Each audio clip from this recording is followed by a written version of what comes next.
আমার আল্লাহ আল্লাহ আল্লাহ লা ইলাহা ইল্লাহ আল্লাহ আল্লাহ আল্লাহ ইল্লাহ আপন নূর দিয়া আল্লাহ করিয়া সৃজন আরশের পরে কুরসির তরে রাখিলেন গোপন নবীজি আল্লাহ আল্লাহ আল্লাহ ইল্লাহ আল্লাহ আল্লাহ আল্লাহ আল্লাহ পাকের প্রিয় হাবিবে মুহাম্মদ রাসূল সবার আগে হলেন তিনি সৃষ্টি কুলের মূল নবীজি আল্লাহ আল্লাহ আল্লাহ ইল্লাহ আল্লাহ আল্লাহ লা ইলাহা ইল্লাহ মনটা আমার চাই যে শুধু যেতে মদিনায় এই মনটা আমার চাই যে শুধু যেতে মদিনায় হায়রে অবুঝে মনে রে বোঝাই যত সে তো বোঝে না নবীজি আল্লাহ আল্লাহ লা ইলাহা ইল্লাহ আল্লাহ আল্লাহ ইল্লাহ না জানি তো বাইতে নৌকা না জানি সাঁতার না জানি তো বাইতে নৌকা না জানি সাঁতার হায়রে দয়া করে পার করিও জাহান্নাম মাজার নবীজি আল্লাহ আল্লাহ লা ইলাহা লা ইলাহা ইল্লাল্লাহ মুহাম্মাদুর রাসূলুল্লাহ সাল্লাল্লাহু আলাইহি ওয়াসাল্লাম। বন্ধু বলতেছিলাম আমি আপনাকে, আপনারা একটু মনটা দিয়ে শুনেন, বিভিন্ন দিক থেকে ছোট্ট ছোট্ট করে এক্সাম্পল দিব বন্ধু। এবার আমি বলতেছিলাম ইমাম হাসান রাদিয়াল্লাহু তাআলা আনহু, হুসাইন রাদিয়াল্লাহু তাআলা আনহু দুই ভাই একদিন সফরে বের হলো। দুই ভাই যখন সফরে বের হলো, সফরে বের হওয়ার পরে দেখতে পাইলেন একজন মুরব্বী উযু বানাইতেছে, কিন্তু মুরব্বীর উযু হয় না। এবং ইমাম হাসান হুসাইন দুই ভাই চিন্তা করলেন, একজন আরেকজনের সাথে পরামর্শ করলেন, দাঁড়িয়ে দাঁড়িয়ে দেখলেন ওই যে বুড়ো দাদুর তো উযু হয় না, আজকে কৌশলে বুড়ো দাদুকে উযু শিখিয়ে দিব, কিন্তু দাদুর সাথে কখনোই খারাপ ব্যবহার করা যাবে না। সুবহানাল্লাহ বলেন না, আর জোরে বলেন না সুবহানাল্লাহ। এবার বন্ধু ধীরে ধীরে এবার কি করলেন, ওই বুড়ো দাদুর কাছে ইমাম হাসান হুসাইন দুই ভাই আস্তে আস্তে করে চলে গেলেন। যাবার পরে বন্ধু এবার দাদুকে ডাক দিলেন, ডাক দিয়ে দাদুকে সালাম দিলেন। দাদু সালামের জবাব দিলেন। জবাব দেওয়ার পরে ভালো মন্দ জিজ্ঞেস করা হলো, দাদু আপনি কেমন আছেন? দাদু বললেন ভালো আছি। আপনারা কেমন আছেন? আমরাও ভালো আছি। দাদু আপনি আজকে একটা কাজের বিচারক হতে হবে গো, একটা কাজের বিচার আপনাকে আজকে করতে হবে। দাদু গো কি এমন কাজ এটার বিচারক আমাকে বানিয়েছেন? বিচার হলো আজকে আমরা দুই ভাই অজু বানাবো। দাদু আপনি বলে দিবেন কার অজুটা বেশি সুন্দর। আর জোরে বলুন সুবহানাল্লাহ। এবার কি করলেন, ইমাম হাসান হুসাইন দুই ভাই বন্ধু সুন্দর করে অজু বানাই রে। অজু যখন বানানো শেষ হয়ে গেল, অজু বানানো শেষ হইতে দেরি, এবার ওই বড় দাদুকে প্রশ্ন করলো, দাদু দাদু গো বলে দাও না কার অজুটা বেশি সুন্দর হয়েছে? এবার ওই বড় দাদু ডাক দিয়ে বললেন, দাদু গো আপনারা দুইজনের অজুই এত সুন্দর হয়েছে, আমার জীবনে আমি আর কোনোদিন কাউকে তো সুন্দর করে অজু বানাইতে দেখিনি, আমার কাছে অত্যন্ত পছন্দ হয়েছে গো দাদু। আপনারা দুই ভাইয়ের অজুটাই সুন্দর হয়েছে। আপনারা কে গো এত সুন্দর নুরানি চেহারা, এত সুন্দর ভাই আমার নবীজি সাহাবায়ে কেরামের জীবনী থেকে আমরা অনেক উত্তম আচরণ, সুন্দর আচরণ, উত্তম চরিত্রের মিসাল আমরা খুঁজে পেয়েছি বন্ধু। আমরা সেই দিকে ধাবিত হতে হবে।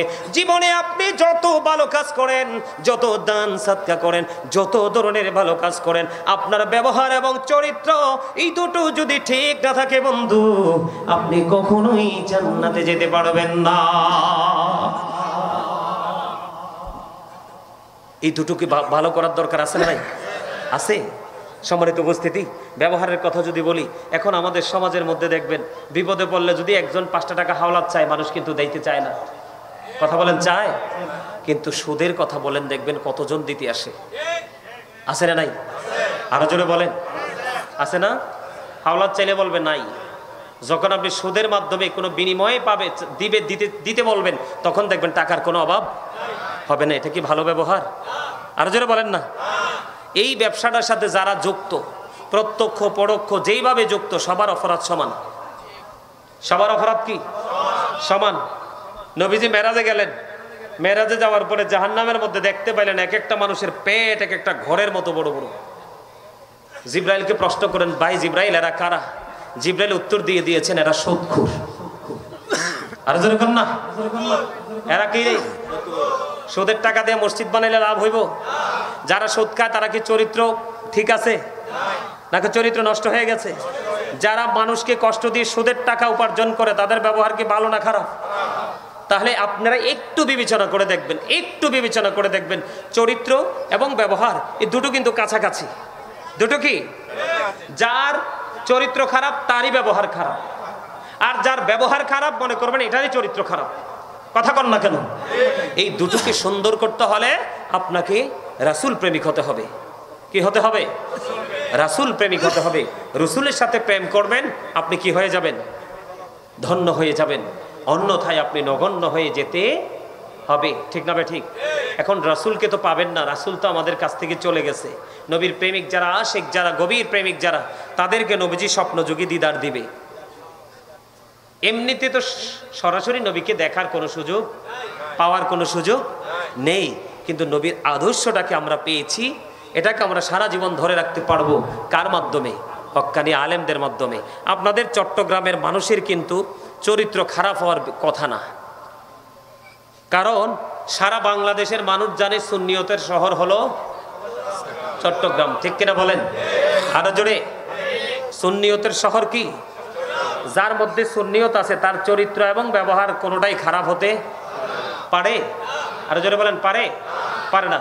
সম্মানিত উপস্থিতি, আপনাদের আমাদের সমাজে গান বাজনা হয়নি? আরো জোরে বলেন, হয়নি? আপনি যদি নামাজ পড়েন, আপনি যদি হজ করেন, আপনি যদি রোজাও রাখেন, তারপরেও আপনার ঠিকানা হবে জাহান্নাম। শুধু গান বাদ্যযন্ত্র প্রেমিক হলে, মাঠে পানি দিলে যেমনি ফসল জন্ম হয়, ঠিক তেমনি ভাবে এই অশ্লীল শব্দ দ্বারা গান রচনা করে, মিউজিক অ্যাড করে, যেটা আপনার সামনে তুলে ধরা হয়, এটার মাধ্যমে মানুষের মনের ঘরে নোংরামি সৃষ্টি হয়। আরো জোরে বলেন নাউজুবিল্লাহ। এই একটা সময় আসবে কিয়ামতের আগে মানুষকে মাটিতে গ্রথিতকরণ করা হবে, চেহারা বিকৃত হয়ে যাবে। তারা তাওহীদও মানবে, তারা রিসালাতও মানবে, তারা রোজাও রাখবে, তারা হজও করবে, তারা নামাজও পড়বে, ইয়া রাসূলুল্লাহ, তারপরেও কি সাজাটা বহাল থাকবে? নবীজি বললেন, হ্যাঁ, তারপরেও সাজাটা বহাল থাকবে। তার কারণ কি? গান বাদ্যযন্ত্র প্রেমিক হবে এবং মদের আসর বসাবে। সমাজের মধ্যে আছে না নাই? যে গান বাজনার আয়োজন করে, গান বাজনার নামে মদ খায়, বিভিন্ন নেশা করে, এরা কি কখনো উত্তম চরিত্রবান হতে পারে? এই ব্যবহারটা কি ভালো? এই ব্যবহারটা খারাপ না? এমনি করে করে আপনি প্রত্যেকটা জায়গা, প্রত্যেকটা সেক্টর, প্রত্যেকটা প্লেসকে দেখবেন। আপনি যদি একটু সূক্ষ্মভাবে হিসাব করেন, আমি যদি আপনার উত্তম চরিত্র এবং ব্যবহার নিয়ে আরেকটু কথা বলি, আমাদের বাংলাদেশে কিন্তু সামাজিক অবক্ষয়, মানসিকতারও অবক্ষয় এমনভাবে হয়েছে যেটা কল্পনা করা যায় না। আপনারা জানেন কিনা জানি না, এই আপনাদের এই চট্টগ্রামে, এই চরণদ্বীপ ফকিরাখালীতে মানুষকে একজনকে দাওয়াত দিলে 3 জন যায়নি। আরে ওমা, যায় না বলে, একজনকে দাওয়াত দিলে 3 জন যায় না? কথা বলেন, যায় কি যায় না? এটা যে ইসলাম সাপোর্ট করে না, এই ব্যবহারটা যে ভালো না, এটা জানেননি? জানেন? যে জানেন আলহামদুলিল্লাহ, আর যে জানেন না তাকে একটু বলে দেই। সম্মানিত উপস্থিতি, একজন দাওয়াত দিলে 3 জন যাওয়া যাবে না। আবার দাওয়াত রেখে দাওয়াত মিস করা যাবে না। কি একজনকে দাওয়াত দিলে 2 জন বা 3 জন যাওয়া যাবে না, আবার দাওয়াত রেখে দাওয়াত মিস করা। বড় আয়োজন করা হয়, আপনি একজন গেলেন না, এমনি করে করে 10 জন গেল না, 20 জন গেল না, তাদের খাবার কিন্তু রয়ে যাবে, অথবা এই খাবারটা নষ্ট হতে পারে। এখন হয়তো বা হবে না, কিন্তু হতেও তো পারে। পারে কি পারে না? এটার জন্য দায়ী হবেন যিনি দাওয়াত রেখে যাননি তিনি। আবার একজনকে দাওয়াত দিলে একজনের সাথে 3 জন যায় কি যায় না? একজনের সাথে দাওয়াত দিলে 2 জন যায় কি যায় না? দাওয়াতি এখনো 20 জন বাকি রয়েছে, 50 জন খেয়ে ফেলেছে। 50 জনের মধ্যে 20 জনই আপনার অতিরিক্ত একজন করে করে নিয়ে গেছে। কেউ ভাগিনা নিয়ে গেছে, কেউ নাতি নিয়ে গেছে, কেউ ভাতিজা নিয়ে গেছে, কেউ ছোট ছেলে নিয়ে গেছে। এমনি করে করে মূল দাওয়াতি 20 জন বাকি রয়েছে। এই 50 জনের মধ্যে 20 জন অথবা 25 জন অতিরিক্ত একজন করে নিয়ে গেছে। এখন খাবার আছে না নাই? খাবার নাই। সেই এই যে 20 জনকে সে আর খাবার দিতে পারবে না। এই লজ্জার জন্য দায়ী হবে যারা অতিরিক্ত ওনাকে ইনফর্ম না করে, ওনাকে না জানিয়ে যারা গিয়েছে তারা। কথা কি বুঝতে পারছেন? আরো জোরে বলেন, পারছেন? বিয়ে কি পবিত্র কাজ না? আরো জোরে বলেন। এখনকার চরিত্রহীন সন্তান বেশি নাকি চরিত্রবান? কথা কন না কেন? ভয় পান নাকি? এখনকার যুগের আমি সব সময় প্রায় ওয়াজে বলে থাকি, মুরব্বীদের অন্তর আল্লাহ আল্লাহ রাসূলের প্রেম ভালোবাসায় ভরা, আর এই প্রজন্মের ম্যাক্সিমাম যুবক যুবতীদের অন্তর হিংসা, নোংরামি আর আত্মগরিমায় ভরা। ঠিক কিনা বলেন? একমাত্র কারণ হলো দিনের শিক্ষা না থাকার কারণে। গতকালকে আমি সেই বিষয় নিয়ে লম্বা আলোচনা করেছিলাম। গতকালকের প্রোগ্রামে এই জিনা ব্যভিচার নিয়ে, জোরে বলেন না নাউজুবিল্লাহ, কি নিয়ে? এটা লূত আলাইহিস সালামের জামানায় ছিল বলৎকার। কি এই বলৎকারী পিছনের লজ্জাস্থান দিয়ে আপনার নিজের শারীরিক চাহিদা মেটানো, এটা লূত জাতির কাজ, এটা আখির নবীর কাজ হতে পারে না। ঠিক কিনা বলেন? আর জোরে আপনি কি বলবো চরিত্র নিয়ে ওয়াজ বিভিন্ন দিক থেকে আপনাদেরকে এক্সাম্পল দিয়েছি। কারো কাছে ভালো লাগবে, কারো কাছে খারাপ লাগবে, আই ডোন্ট কেয়ার। আমি যতটুকু অর্জন করেছি ততটুকু থেকে আমি আপনাদেরকে বলে দিতে চাই। আল্লামা ইবনে হাজার আসকালানি হাসান ইবনে জাকওয়ান রাদিয়াল্লাহু তাআলা আনহু থেকে তিনি বর্ণনা করেছেন। বলবো? আরো জোরে বলেন। বলবো? আরো জোরে, আরো জোরে বলবো। বন্ধুরে আমার, আমার দিকে তাকার বন্ধু, কেমন করে আমি আপনাদেরকে বোঝাবো? তোমরা পৃথিবীর বুকে বড় লোকের সন্তানদের সাথে ওঠা বসা করিও না। কার সাথে? আরো জোরে বলেন। ধনী লোকের বেটা, ধনী লোকের বেটি, তাদের চরিত্র থাকে না, তাদের লজ্জা থাকে না, তাদের শরম থাকে না, তাদের ব্যবহার কখনো সুন্দর হয় না, তারা কখনো সমাজের তোয়াক্কা করে না। এই জন্য জানিয়ে দিয়েছেন, কিছু বলবেন? এই জন্য বলে দিয়েছেন বন্ধু, বড় লোকের সন্তানদের সাথে মেলামেশা করিও না, কারণ মরা লোকের ছেলেরা ও বন্ধু অবিবাহিত যুবতীদের মতো ফিতনা। কথা কয় না? আমার কথা বুঝেন না আপনারা? আরে ভাই বানাইয়া বলি না তো। আর আমি আপনাদেরকে আরেকটা কথা বলি। হযরতে সুফিয়ান শাওরি রাদিয়াল্লাহু তাআলা আনহু তিনি বলেছেন, আমি একদিন গোসলখানায় গেলাম। গোসলখানায় যাওয়ার পরে ফুটফুটি সুন্দর একটা বালক আমার গোসলখানায় ঢুকে পড়লো। আমি ডেকে ডেকে বললাম, এই বালকটাকে আমার কাছ থেকে গোসলখানা থেকে বের করে নিয়ে যাও, কারণ একটা অবিবাহিত একটা মেয়ের সাথে থাকে একটা শয়তান, আর আপনার বালকদের সাথে থাকে 10টা শয়তান। কথা বুঝেন নাই? এই শুধু মেয়েদেরকে চোখে চোখে রাখলে হবে না। সমাজে যদি আপনি উত্তম চরিত্রবান সন্তান এবং ছেলে মেয়ে যদি আপনি সমাজে রেখে যেতে চান, তাহলে ছেলে মেয়ের সাথে আপনাকে 3টা জিনিসের দিকে নজর রাখতে হবে। একটা হলো তার পারিবারিক শিক্ষা, আরেকটা হলো তার সামাজিক শিক্ষা, আরেকটা হলো যে তার জীবনে বড় হলে বন্ধু বান্ধবদের সাথে যে উঠা বসা করে সেই শিক্ষা। আপনাকে 3টা জায়গার দিকে সমানভাবে খেয়াল রাখতে হবে, তাহলেই কিন্তু সন্তান চরিত্রবান হবে। হযরত আবু সাঈদ খুদরি রাদিয়াল্লাহু তাআলা থেকে হাদিস কানা বর্ণিত, আমার নবী, আপনার নবী দু জাহানের বাদশা নবী, তিনি বন্ধু জানিয়ে দিয়েছে, একজন যুবক আর একজন যুবকের লজ্জাস্থানের দিকে তাকাইও না, একজন যুবতী আর একজন যুবতীর লজ্জাস্থানের দিকে তাকাইও না। আমার নবী বলে দিয়েছেন বন্ধু, একজন যুবক প্রাপ্তবয়স্ক একজন যুবক আর একজন যুবকের সাথে তুমি একই কাঁথার নিচে ঘুমাইও না, একজন যুবতী আর একজন যুবতীর সাথে একই কাঁথার নিচে ঘুমাইও না। জোরে জোরে বলেন আল্লাহু আকবার। একবার বলুন না সুবহানাল্লাহ। আমার কথা বুঝতে পেরেছেন? হ্যাঁ, খেয়াল রাখবেন তো, কোনো বালক যদি সমাজের মধ্যে অতিরিক্ত সুন্দর ফুটফুটে হয়, এটার দিকে কোনো আপনার আমি কি বলবো লজ্জার কথা নয়, এটা জানার কথা, এটার দিকে কোনো না কোনো ছেলের নজর পড়তে পারে। এই জন্য প্রাপ্ত কোনো বয়স্কর সাথে ফুটফুটে সুন্দর কোনো বালককে একসাথে দেওয়া যাবে না, তাহলে এই চরিত্র শারীরিক ফিজিক্যাল চরিত্রটাকে হরণ করে নিয়ে যাবে। জোরে জোরে বলেন ঠিক না ঠিক? আর জোরে। এই দেশে এইডস রোগ আছে না নাই? আরো জোরে বলেন। এই এইডস রোগ এটা একমাত্র বলৎকারী জিনা ব্যভিচার থেকে আপনার আসে। আপনি যখন আপনার চরিত্রকে সুন্দর রাখবেন, তখন দেখবেন এই ভয়ঙ্কর ব্যাধি আপনার আমার মধ্যে থাকবে, আপনার আমার মধ্যে থাকবে। সম্মানিত উপস্থিতি, আমি যদি আজকে আপনাদের কোন পাপের কোন সাজা সেই বিষয়টা নিয়ে যদি একটু আলোচনা করতে পারতাম, তাহলে আমি আপনাদেরকে বলতে পারতাম জিনার যে কত নোংরা শাস্তি হবে, ব্যভিচারের যে কত নোংরা শাস্তি হবে, বলৎকারীর যে কত ভয়ঙ্কর সাজা হবে। চরিত্র আমাদের কয়েক রকমের আছে, ঠিক কিনা বলেন? ব্যবহারও তেমনি কয়েক রকমের আছে, ঠিক কিনা বলেন? বাড়ি বানাইতে গেলে পাশের মানুষকে নিয়ে বাড়ি বানাবেন, কথা বলেন। মাঠে ফসল বুনতে গেলে আশেপাশের জমির মালিকদেরকে নিয়ে সুন্দর করে আলাপ আলোচনা করে সবাই মিলেমিশে করবেন, ঠিক কিনা বলেন? আরো জোরে। কাউকে কেউ কিছু চাইলে আপনি যদি পারেন দিবেন, না পারলে তাকে সান্ত্বনা দিয়ে বিদায় দিবেন, দূর দূর করে তাড়ানো যাবে। ব্যবহার অনেক রকমের হয়, ব্যবহার কিভাবে করবেন, চরিত্র অনেক রকমের হয়। আমি কোন দিকে বলবো? আপনি বড় লোক, আপনার ঘরের লোক, পাশের ঘরের লোক গরিব, আপনি আল্লাহ রাসূল বলে যে তুমি যখন রান্না করো, রান্নার সময় তরকারিতে ঝোল একটু বাড়াই দিও, যেন তোমার পাশের ঘরের গরিবকে দিতে পারো। আর আপনি যদি তাকে দেওয়ার ইচ্ছা না থাকে, আপনি এমন সময় খান, এমন সময় বাজার ঘরে ঢুকান, তার সন্তান দেখলে কান্নাকাটি করবে, কিন্তু তার তো দেওয়ার তৌফিক নাই, এটাকে লুকাইয়া ঘরে ঢুকান। কথা কি বুঝতে পারছেন? এইরকম করে করে প্রত্যেকটা সেক্টরে আপনারা একটু বিবেক খাটিয়ে কাজ করবেন, তাহলে আপনি উত্তম ব্যবহার করেওয়ালা ব্যক্তি এবং উত্তম চরিত্রবান হিসাবে আপনি আল্লাহর কাছে বিবেচিত হয়ে যাবেন। জোরে জোরে বলেন আমিন। সম্মানিত উপস্থিতি, এই সুন্দর জায়গাটাকে আরো বেশি সুন্দর করতে হলে আমি শুরুতে একটু জিকির নিয়ে কথা বলেছিলাম, মনে আসেনি? আরো জোরে বলেন।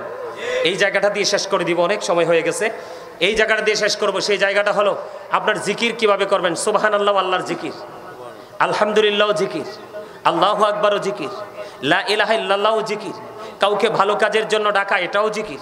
কাউকে মন্দ কাজের জন্য ডাকা, এটাও জিকির। কথা কি বুঝতে পারছেন? নামাজ পড়তেছেন, এটাও জিকির। হজে গেছেন, সেটাও জিকির। হজ হলো জিকিরের জুলুস, কারণ যেটা বিভিন্ন জায়গা পরিদর্শন করে সম্পন্ন করতে হয়। নামাজে দাঁড়িয়েছেন, এটাও জিকির, এটা হলো জিকিরের জলসা, কারণ এটা একই জায়গায় দাঁড়িয়ে এবং বসে সম্পন্ন করা হয়। সুবহানাল্লাহ বলেন, আরো জোরে বলেন। তার আমার জীবনে পাপ আছে না নাই? অতীত জীবনে অনেক ব্যবহার খারাপ করছি মানুষের সাথে, কথা কর না কেন? আমরা করি না? যেমন ধরেন, কি বলবো, সবচেয়ে বেশি খারাপ লাগে একটা কাজ, আমরা যখন বাজার করতে চাই, সব বাজার তো আর একটা একটা করে গনে গনে দেখে দেখে আনা যায় না। বাজার কি করে আনার পরে দেখলাম যে পচা বা নষ্ট, ব্যবহারের যোগ্য না, এটা ফিরাই নিলে কিন্তু দোকানদার কি হয়ে যায়? রাগ হয়ে যায়, হয় কি হয় না? আর জোরে বলে না, হয় কি হয় না? এটা কি সুন্দর ব্যবহার? এটা কি তার উত্তম চরিত্র? কথা বলেন, এটা কি তার উত্তম চরিত্র? তো এইরকম ধরনের পাপের কোনো শেষ আমাদের, সকাল থেকে সন্ধ্যা পর্যন্ত, ঘরে থেকে বের হয়ে বিছানা পর্যন্ত আমাদের পাপের কোনো শেষ নাই। সম্মানিত উপস্থিতি, এই সবগুলো পাপকে আমরা আজকে ধূলিসাৎ করার একটা সিস্টেম আজকে শিখে যাব। সবগুলো পাপকে ধুয়ে মুছে পরিষ্কার করার শিক্ষা আমরা আজকে নিয়ে যাব। সেটা হলো সর্বশ্রেষ্ঠ জিকির, নামাজ। কি আরো যারা বলেন না? এখন কি কাল? কথা বলেন, এখন কি কাল? শীতকাল। আল্লাহর হাবিব শীতের দিনে বের হলেন। বের হওয়ার পরে তিনি দেখলেন গাছের পাতাগুলো ঝরে ঝরে পড়ে যাচ্ছে। পড়ে না শীতের দিনে? সুপারি গাছ, তাল গাছ, নারিকেল গাছ, এরকম কিছু গাছ ছাড়া ম্যাক্সিমাম গাছের পাতাই শীতে শুষ্ক হয়ে ঝরে যায়। ঠিক না? ঠিক বন্ধুরি আমার, আপনার আমার প্রাণের নবী সরকারে মদিনা ইমামুল মুরসালিন শীতের দিনে বের হলো। শীতের দিনে বের হয়ে তিনি গাছের ডালা ধরলেন। গাছের পাতাগুলো জোরে জোরে পড়ছে। নবীজি গাছের ডালা ধরলো। গাছের ডালা ধরে আবু যর রাদিয়াল্লাহু তাআলা আনহুকে ডাক দিলেন। আবু যর উত্তর দিলেন, লাব্বাইকা ইয়া লাব্বাইকা ইয়া রাসূলুল্লাহ। আমার নবীজি ডাক দিয়ে বললেন, রে আবু যর, ওই গাছের দিকে তাকিয়ে দেখো, শীতের কারণে গাছের পাতাগুলো কেমনে শুষ্ক হয়ে জোরে জোরে পড়ছে। আল্লাহর বান্দা যখন একাগ্র চিত্তে আল্লাহ রাব্বুল আলামিনের দিদারের আশায়, আল্লাহ রাব্বুল আলামিনকে ভালোবেসে মায়া করে মহব্বত করে যখন আল্লাহর কুদরতি কদমে নামাজের মাধ্যমে সিজদা দিয়ে দিবে, ওই শীতের দিনের গাছের পাতার মতো তার জীবনের সবগুলো গুনাহ ঝরে যাবে। জোরে জোরে কন্না সুবহানাল্লাহ। আপনার গুনাহগুলো থেকে মাপ পাওয়ার জন্য বড় কাজ হলো নামাজ। এটা হলো সর্বশ্রেষ্ঠ জিকির বন্ধু। যারা জিকির করে তারা জিন্দা, যারা জিকির করে না তারা মুর্দা। যদিও শারীরিকভাবে মানুষ তাকে জিন্দা বলে, কিন্তু আত্মিকভাবে সে মরে গেছে। আর যদি বলে, হুজুর আজকের পর থেকে আমি আমার চরিত্রকে কাজে লাগাবো, উত্তম চরিত্রবান হিসাবে আমি নিজেকে প্রিপেয়ার করব, আমি উত্তম ব্যবহার করনেওয়ালা ব্যক্তি হিসাবে আমি নিজেকে প্রস্তুত করব, এটার জন্য সবচেয়ে বড় অস্ত্র হলো সূরা আনকাবুতের মধ্যে আল্লাহ রাব্বুল আলামিন বলে দিয়েছেন, ইন্নাস সালাতা তানহা আনিল ফাহশাই ওয়াল মুনকার। বন্ধু, নামাজ মানুষকে খারাপ কাজ থেকে, অশ্লীল কাজ থেকে, সকল নোংরা কাজ থেকে বাঁচিয়ে রাখে। আর জোরে কন্না সুবহানাল্লাহ। তাহলে আমাদেরকে এই উত্তম চরিত্রবান হতে হলে আমাদের দিনের শিক্ষার কোনো কি নাই, বিকল্প নেই। আমরা দিনের শিক্ষা অর্জন করব, এই শিক্ষা অর্জন করব আলেম ওলামাদের কাছ থেকে গিয়ে, আর সেই শিক্ষা অর্জন করে আমরা বাস্তব জীবনে বাস্তবায়ন করব, তাহলেই আমাদের জীবনে সফলতা সম্ভব। ঠিক কিনা বলেন? সম্মানিত উপস্থিতি, আর আলোচনা করছি না, অনেক লম্বা আলোচনা হয়ে গেছে। আমার আলোচনা দিয়ে আমি কতটুকু আপনাদেরকে বুঝাইতে পারছি আসলে জানি না আপনারা কতটুকু বুঝতে পেরেছেন, তবে এটুকু চেষ্টা করেছি। ব্যবহার কাকে বলে, আপনার চরিত্র কাকে বলে, আপনি আবার শারীরিক বলেন, মানসিক বলেন, সব ধরনের চরিত্র কয়েকটা এক্সাম্পল দিয়েছি। আশা করি যারা বোঝার বুঝে গেছেন, আর যারা বুঝবেন না তাদেরকে সারা রাত ব্যাপী বুঝাইলো সম্ভব না। ঠিক কিনা বলেন? সম্মানিত উপস্থিতি, এই দুটো জিনিসের দিকে খেয়াল রাখবেন। এই যে মুখ এবং লজ্জাস্থান, মুখ এবং লজ্জাস্থান, এই দুটোর দিকে কড়া নজর রাখবেন। কি রাখবেন? এই দুটোর দিকে কড়া নজর রাখবেন। এই দুটোকে যদি আপনি কি করতে পারেন, দায়িত্ব নিয়ে হেফাজতে রাখতে পারেন, তাহলে আল্লাহর হাবিব বলেছেন আপনার জান্নাতের দায়িত্ব নবীজির কাছে। আরেকটা মজার কাজ হলো, আপনারা চলার পথে চক্ষুটাকে নিচু করে রাখবেন। চোখ উপরের দিকে তাকিয়ে শুধু বারবার চতুর্দিকে তাকাবেন না। বাইসেস মনে করলেন একটা মেয়ে রাস্তা দিয়ে হেঁটে যায়, ও পর্দা টর্দা নাই, আপনি দেখে ফেলেছেন। প্রথমবার দেখেছেন, আপনি বেঁচে গেছেন, কিন্তু সেকেন্ড টাইম যদি আবার তাকান তাহলে কিন্তু আপনি পাপী হয়ে যাবেন। কি হয়ে যাবেন? চরিত্র কিন্তু চোখেরও আছে, চরিত্র কিন্তু মুখেরও আছে, চরিত্র কিন্তু কানেরও আছে, চরিত্র কিন্তু হাতেরও আছে, চরিত্র কিন্তু পায়েরও আছে, সব কিছুর আছে। আছে কি নাই? তা আপনি বুঝে নেবেন কোনটাকে কোন চরিত্রে আপনি দেখতে চান। এটা আপনার উপর ডিফাইন করবে, এটা আপনার মানসিকতার উপর নির্ভর করবে। কথা কি বুঝতে পারছেন? সম্মানিত উপস্থিতি, আমার এই অসমাপ্ত আলোচনা এখানেই সমাপ্ত করতে চাই। আমার আলোচনায় আপনারা যদি কষ্ট পেয়ে থাকেন, আল্লাহর ওয়াস্তে ক্ষমা করে দিবেন। যদি ভালো লেগে থাকে, আপনারা আমার আলোচনার উপর ভিত্তি করে এবং আজকের মাহফিলের শুরু থেকে এই